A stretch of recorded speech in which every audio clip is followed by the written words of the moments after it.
Welcome to Horizons of Thought.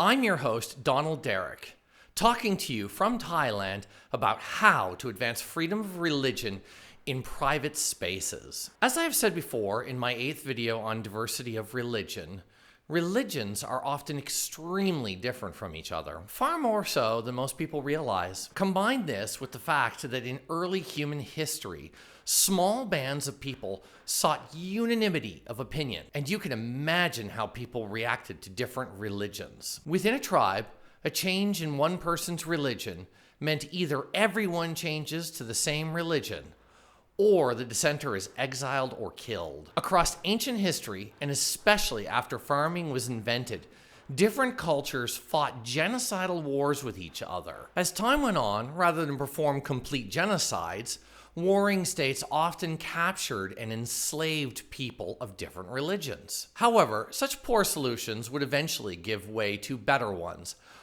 where people of different religions could get along without warfare or enslavement. One example of attempting to allow some freedom of religion was through syncretism, common in ancient Greece and Rome, where people tried to vaguely merge religions together into one system. Another is where followers of non-dominant religions pay an extra tax, as was made famous in early Islam. However, the first known implementation of freedom of religion was Cyrus the Great, when he established the Achaemenid Empire in around 550 BC. Cyrus's strategy was to allow people to worship their own gods and to bring them back together into their native homelands. Cyrus's world was still violent, and Cyrus was no fool. He knew that the only way he could make it work was to resegregate the peoples that previous empires forced into living together. He returned people to their ancestral lands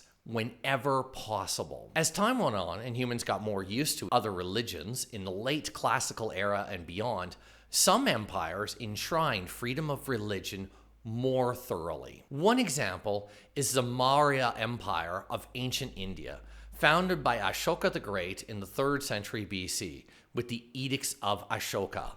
Another was the Mongolian Empire under Genghis Khan, who, after a time of great cruelty to conquered peoples, wrote a law guaranteeing freedom of religion. Today, much of the world has freedom of religion, as aspects of Persian, Ashokan, Mongolian, and later Enlightenment values spread across the planet. But we are not done yet, by any means. That is because this freedom of religion is often relegated to freedom from government interference. At most private places of employment and most private non-governmental organizations, the rules are often less free. Either the organization is explicitly religious and people who work at the organization are expected to be religious, or the organization is non-religious and people are expected to be relatively quiet about what they believe, at least at work. Universities, both public and private, have been one of the great exceptions to this.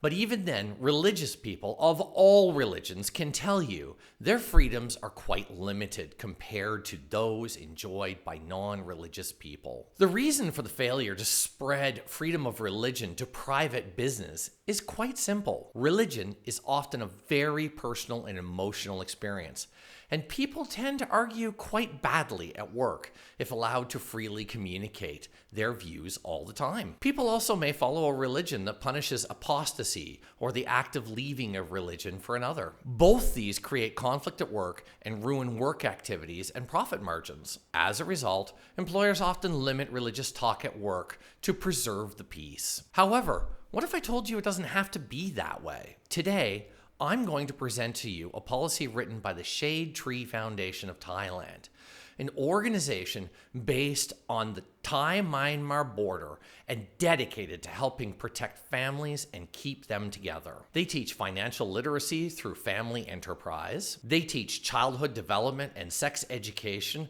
through family education. They provide food, encouragement, community, friendship, counseling, and access to resources through family rescue. This organization is organized around Christian values, yet has staff of many religions. The policy in question begins with a preamble, an edict from the Thai king. To maximize freedom and communication, they wrote a policy to keep the peace between people of different religions while allowing them to share their stories. Chulalongkorn, made famous by the movie The King and I. On October 8th, 1878, he declared an edict on religious toleration, which is translated into English. The foreign minister has said the subject before His Majesty, who had most graciously listened to the said complaint, and had given the following royal command in reference to the same, that as religious and civil duties do not conflict,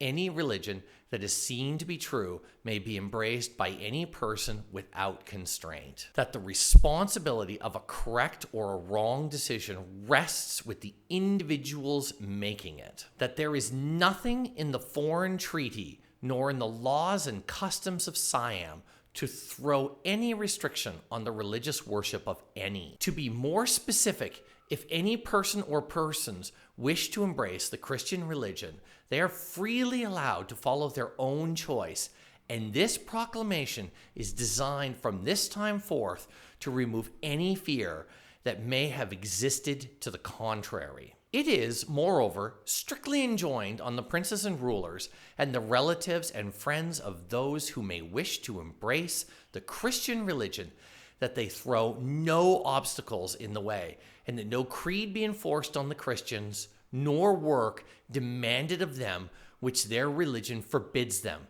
to hold or to do, such as the worship and feasting of demons or departed spirits, and working on the Sabbath day, except in cases of war and other unavoidable or necessary work, and not feigned as such. They are to have the free observance of the Sabbath. No obstacle is to be thrown in the way of American citizens employing any persons needed for their service.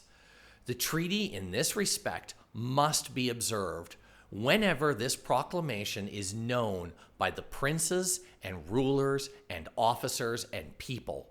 They are to be aware that they violate no precept contained therein. Proclamation made on the 11th of the 12th waxing moon, year of the tiger, and 11th year of His Majesty's reign. This proclamation forms the foundation of Shade Tree Foundation's policy on freedom of religion, which I will now read to you here. Shade Tree Foundation, STF, is registered under the Department of the Interior according to the regulations of the Social Welfare Department of Thailand. As such, STF is explicitly engaged in social development according to our registered constitution and objectives and the policies and objectives of the Social Welfare Department. We recognize that religion can be a powerful force of good in society and that many people do good in society for religious reasons.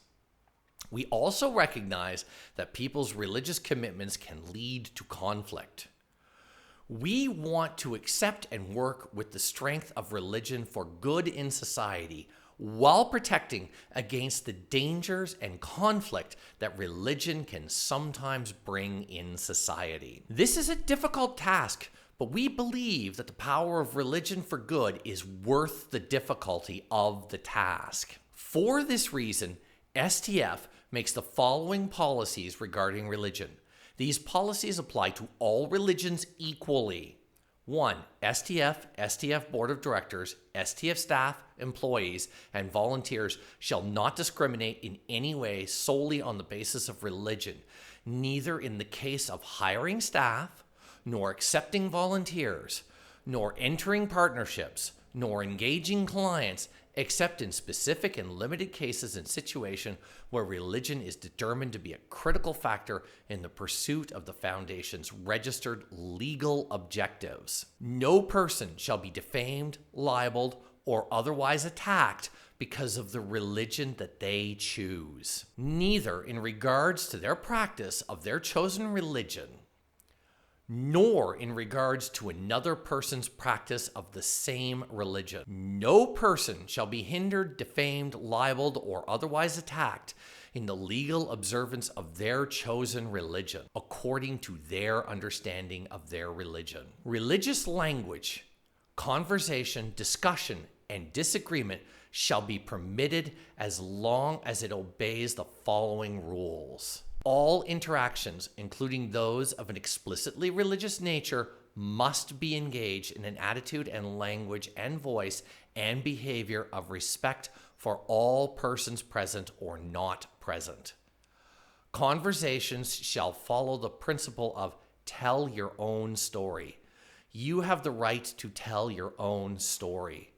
You do not have the right to tell the other person what their story is. If a person has received benefit from the following of a religion, they have all rights to share honestly and in good faith about the benefit they have received from the following that religion as they understand it. If a person has received helpful teaching or wisdom from a religion, then they have both the right and responsibility to share that teaching or wisdom with people who they honestly believe will benefit from it. Moreover, they are free to say where they learned the teaching or wisdom from. A person does not have the right to force a story upon another person that the person does not agree with or freely consent to.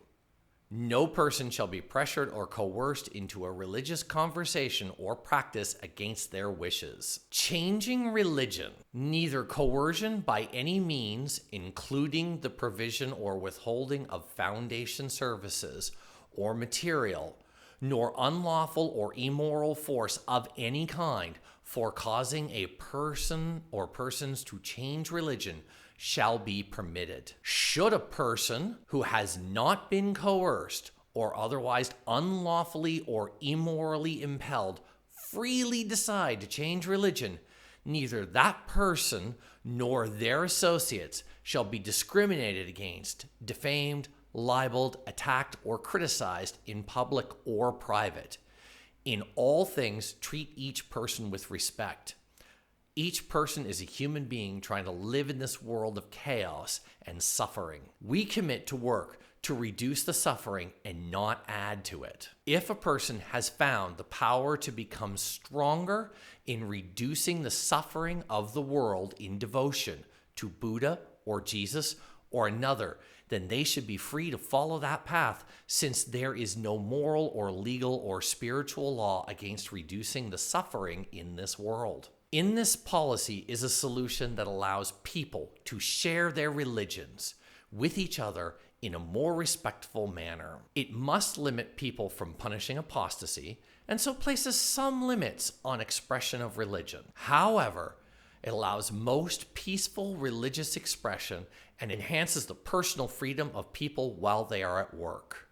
I support policies like this because we must continue to improve our freedoms while maintaining peaceful relations with each other, especially since so many of our actions in the modern world are governed by private relationships with businesses and NGOs. This notion of freedom of speech, constrained not by topic, but by a respectful manner of interaction, may provide a path forward to introducing more freedom to private spaces. If you are an employer or have a say, consider such things for your place of work. And with that, this has been Horizons of Thought. In lieu of my own donation links, below I have linked to donation pages for the Shade Tree Foundation. You can learn more about their great work on the Thai-Myanmar border and contribute to their efforts to preserve and strengthen families.